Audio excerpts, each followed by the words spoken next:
આજે આટલી વિશાળ જનસંખ્યા જોઈને જામનગરની અંદર આમ આદમી પાર્ટીને આટલું વિશાળ જનસમર્થન જોઈને ભાજપ અને કોંગ્રેસ બેયના પેટમાં તેલ રેડાયું અને ભાજપ કોંગ્રેસ બંનેએ ભેગા મળીને આજે આ સભા દરમિયાન જ્યારે હું વક્તવ્ય આપતો હતો ત્યારે એક વ્યક્તિએ આવીને મારા ઉપર કશુંક ફેંક્યું. મને એવું લાગ્યું કે પથ્થરો ફેંક્યો છે, પણ પાછળથી લોકોએ જણાવ્યું કે જૂતા ફેંક્યા, ચપ્પલ ફેંક્યા છે. દોસ્તો, હું જ્યારે બોલતો હતો ત્યારે હું દારૂ અને ડ્રગ્સ ઉપર વાત કરી રહ્યો હતો. ત્યારે હું આમ જનતાને સરકારી કચેરીમાં જે તકલીફ પડે છે એની ઉપર વાત કરી રહ્યો હતો. આમ જનતાને સરકારી કચેરીમાં કોઈ તકલીફ પડે છે એ મુદ્દો ઉઠાવવો ગુનો નથી. ગુજરાતમાંથી ડ્રગ્સનું દૂષણ નાશ પામે એ મુદ્દો ઉઠાવવો ગુનો નથી. જ્યારે હું આ મુદ્દો બોલ્યો ત્યારે મારી ઉપર જે હુમલો કરવામાં આવ્યો એ હુમલો ખરેખર યોગ્ય નથી. હું સત્તામાં નથી, મારી પાર્ટી સત્તામાં નથી, હું મંત્રી નથી, હું મુખ્યમંત્રી નથી કે અમારી પાર્ટીની સરકાર નથી કે તમે અમને પ્રશ્ન પૂછો ને અમને જૂતા મારો કે ચપ્પલ મારો.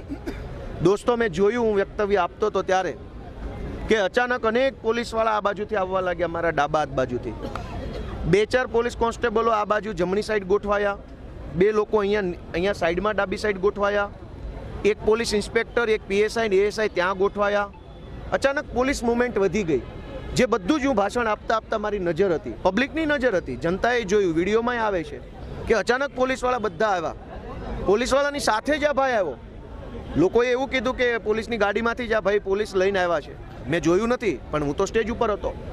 અચાનક પોલીસવાળા આવ્યા, આ ભાઈ આવ્યો અને જેવું એણે મારા ઉપર ફેંક્યું ચપ્પલ, તરત જ પોલીસે એને એસ્કોર્ટ કરી લીધો. એનો અર્થ એ થયો કે ભાજપના ઈશારે પોલીસવાળા મારા ઉપર ચપ્પલ ફેંકાવનારાને લઈને આવેલા ને પાછું એસ્કોર્ટ કરીને પાછો લઈ જવાની પ્લાનિંગ સાથે આવેલા. જો એ માણસ પોતાની મરજીથી આવ્યો હોત તો પોલીસ એસ્કોર્ટ કેવી રીતે?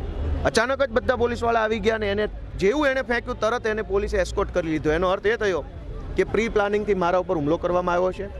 મને એવું લાગે છે કે ગુજરાતના ગૃહમંત્રી હર્ષ સંઘવીને મારાથી કંઈક તકલીફ પડતી લાગે છે.